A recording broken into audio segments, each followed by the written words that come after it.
Riders on the storm. Bom dia, boa tarde, boa noite, boa madrugada, qualquer hora de estudar. Como eu prometi para vocês, eu disse que colocaria e falaria um pouco, vou falar só um pouco, tá? Só para completar, pré-modernismo. Pré-modernismo é escola literária? Não. Pré-modernismo é movimento? Não. Pré-modernismo é a transição entre simbolismo e modernismo. Como também muitos colocam, período de preparação, transição para o modernismo, ok?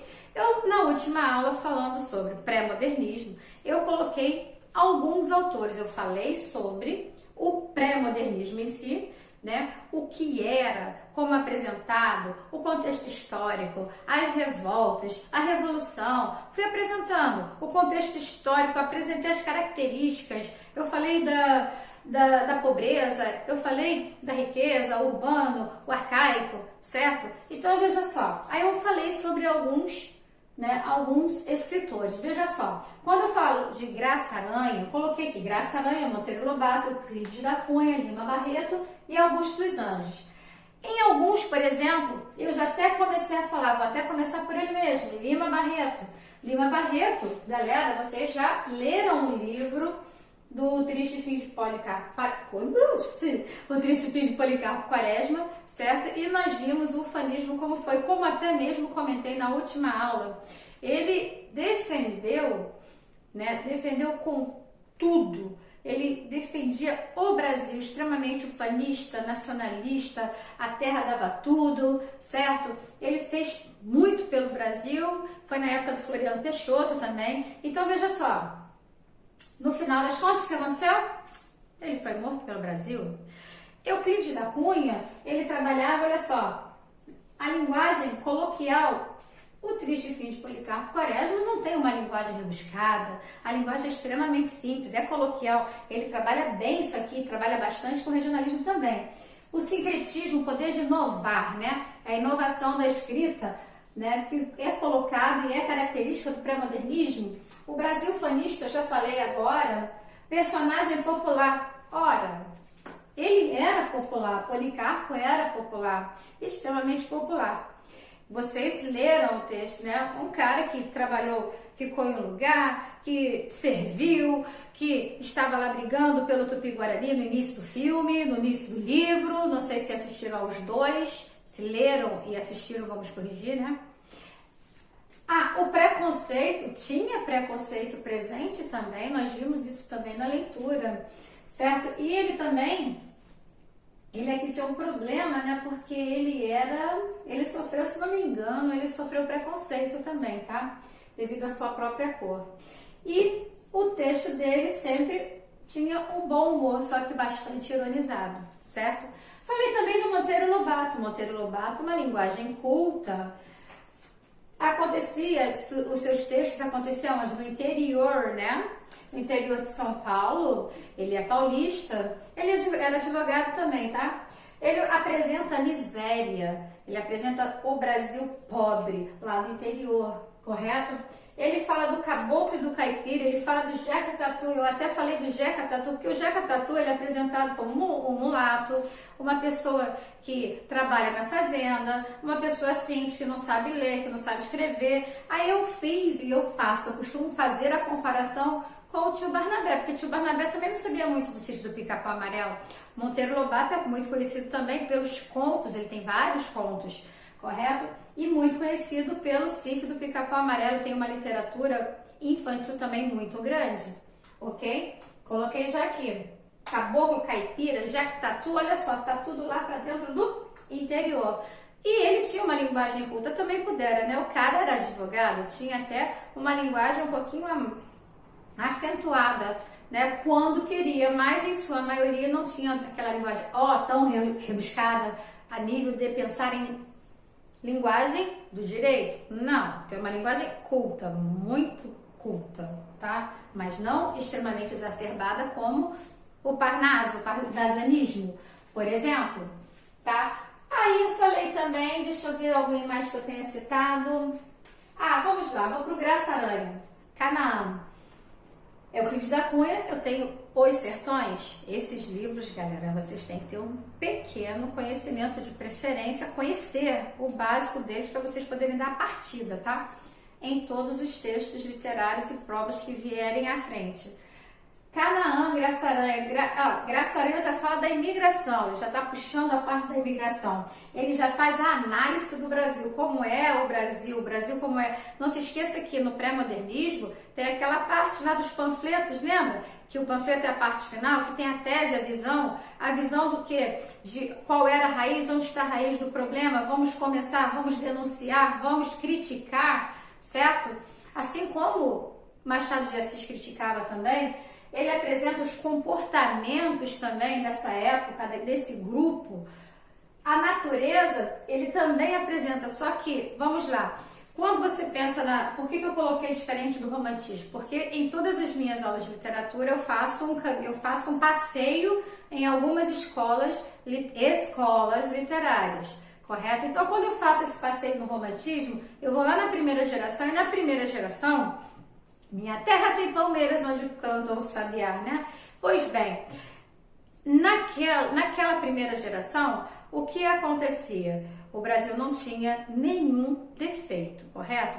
Me lembro até que na minha aula, falando sobre a primeira geração, eu coloquei para vocês também que lá na Europa era como se, para nós aqui, o nosso ídolo no romantismo na primeira geração fosse o índio, era o índio, e lá na Europa o ídolo, né, deles, certo? O ícone deles, o guerreiro, o herói, aqui no Brasil o índio, e lá era aquele que está sentado, cavaleiro sentado com sua armadura, correto? Fiz essa comparação na minha aula falando sobre romantismo, correto? Aqui é diferente, Graça Aranha ele apresenta a natureza como ela é, ele apresenta suas belezas e ele apresenta também o seu lado feio, correto? Por quê? O Brasil não tem só beleza na natureza, isso até mesmo na atualidade, olha que estamos falando do pré-modernismo, né? Então, veja, o pré-modernismo é aquele que está preparando a chegada para o modernismo, que vai ali chegar bonito na Semana de Arte Moderna em 1922, correto?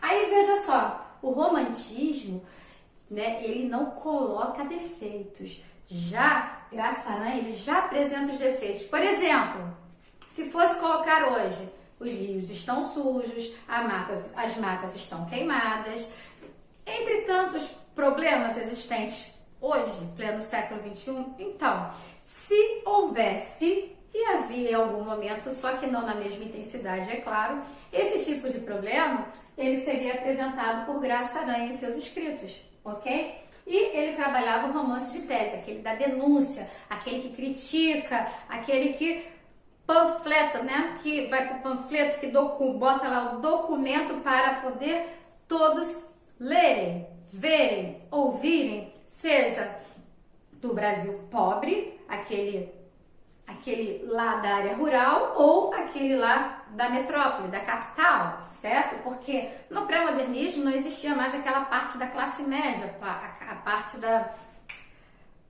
veio aqui e foi embora. A burguesia chegou, voltou, que bom. Então, entendido? Esse Graça Aranha. Monteiro Lobato, eu já passei. Euclides da Cunha, olha só, Euclides da Cunha é um intérprete do Brasil. Falei dos Sertões, eu tinha falado, era do Lima Barreto, né? Euclides da Cunha. Guerra de Canudos, e nos Sertões ele tem a parte geográfica, ele trabalha com a geografia, ele fala dos sertões em si, ele fala também da Guerra de Canudos em seu texto, está inserido em Os Sertões em determinados momentos, ele fala do sertão da Bahia, isso também faz parte, é uma especificidade de Euclides da Cunha. Ele também tem a presença de denúncias do panfletismo, né? Que eles colocam tudo lá, ele faz análise sociológica, ele analisa tudo sociologicamente. Então, veja só, a sociologia, tudo é analisado, a sociedade é analisada, o pobre, o rico, tudo ele faz uma análise, tá? Ele é ainda conservador, ele segura um pouco esse jeito dele conservador, tá vendo? Nem todos estão totalmente abandonados, soltos, ainda estão com um pouco, né? Alguns ainda se mantêm presos a algumas escolas literárias. Está aí o Euclides da Cunha para falar isto, assim como a linguagem culta do Monteiro Lobato presente, mas não ao extremo, como no parnasianismo, ok? Então, ele ainda é conservador, então ele tem uma linguagem também rebuscada, porém, ele é inovador no tema, ele tem temas inovados. O cara é conservador, mas ele inova nos temas. É isso? Sim, inova nos temas e não na linguagem. Os temas são novos, os temas estão no presente, naquilo que eles vivem naquele tempo, correto? No entanto, não está na linguagem, por isso ele ainda é rebuscado, ele ainda está no conservador. Chamei a atenção aqui, embora eu vou fechar aqui com... Já foi Monteiro, Euclides, Graça, já foram os 4. A maioria trabalhou a prosa, ok? A maioria trabalhou a prosa. A maioria não trabalhou com soneto, não trabalhou com poesias. Não estou dizendo que eles não escreveram de forma alguma, estou dizendo que a maioria trabalhou com a prosa, tá? Pode ter sim um poema, sim, mas a maioria chama atenção a isso, trabalhou com prosa. Por que estou chamando atenção a esse detalhe? Porque eu tenho Augusto dos Anjos aqui. Augusto dos Anjos, o que aconteceu? A linguagem dele é culta e Monteiro também, né? É culta. Ele mantém o padrão clássico. Não falei que nem todos se liberam? Alguém está agarrado lá nas escolas e que as escolas permanecem até a atualidade? Tá vendo como eu gosto de provar isso? Tem vários sonetos, ele não tem um, não tem dois, ele tem vários sonetos. E ainda digo mais, ele está bem preso, ainda ele tem um certo de parnasianismo naquilo que ele escreve, tá? Ele é bem preso. Ele gostava de estudar ciências, tá? Augusto dos Anjos. E, então, por esse motivo, ele tem muita poesia cientificista. Eu coloquei isso aqui, não foi? Foi. Por quê? Ele gosta de analisar o existencialismo. A morte orgânica sempre presente. Até coloquei aqui embaixo, orgânica. Como assim? O corpo... Isso mesmo. Putrefado. Em putrefação. Acho que eu escrevi isso errado. Tá? Vou até apagar, galera. Putrefação. Tá? A morte orgânica. Eu vou apagar lá o tudo, certo? Porque vou perder tempo fazendo a correção. Putrefado, certo? É com tre, né? Então, o corpo putrefado, o corpo estragado, aquele cheiro ruim. Então, ele fala desta morte, não da morte da passagem espiritual, não. Ele fala do corpo que está lá se estragando, ok? Pressa de escrever antes, né? Bruce, desculpa aí, viu? Mas ainda tive tempo de corrigir. Né? Então, veja bem. Ele trabalha com... Ele analisa o existencialismo, a morte orgânica está sempre presente, sempre. Tá? Angústia da vida. Angustiado ele, né?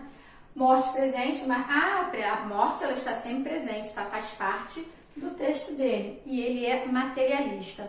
Aí, veja só. Coloquei aqui alguns, né? Porque Augusto dos Anjos, ele é alguém, ele foi, os textos dele são bem singulares, porque ele tem textos que possuem passagens pelo simbolismo, que possuem passagem pelo parnasianismo. Olha para esse aqui, vários sonetos praticamente é uma, né? Porque vocês ouviram no final, parnasianista, né? Mas não se esqueça que você também tem que lembrar do classicismo lá atrás, hein? Ele também tem uma vertente aqui pré-moderna, que é onde nós estamos. Ele tem a vertente também modernista. Ele também tem um pouco da parte do naturalismo. Então, veja só, naturalismo. Então, veja, ele não é só pré-modernista. Agora, ele só tem um livro que se chama Eu. Ele só tem um. Mas, olha como é vasto. Olha como ele tem tudo isso. Certo? Então, coloquei para vocês alguns, espero que tenha ajudado bastante e que vocês tenham gostado tanto das aulas de pré-modernismo como a dos autores, alguns principais autores que eu escolhi para vocês. Espero que tenham gostado e até a próxima!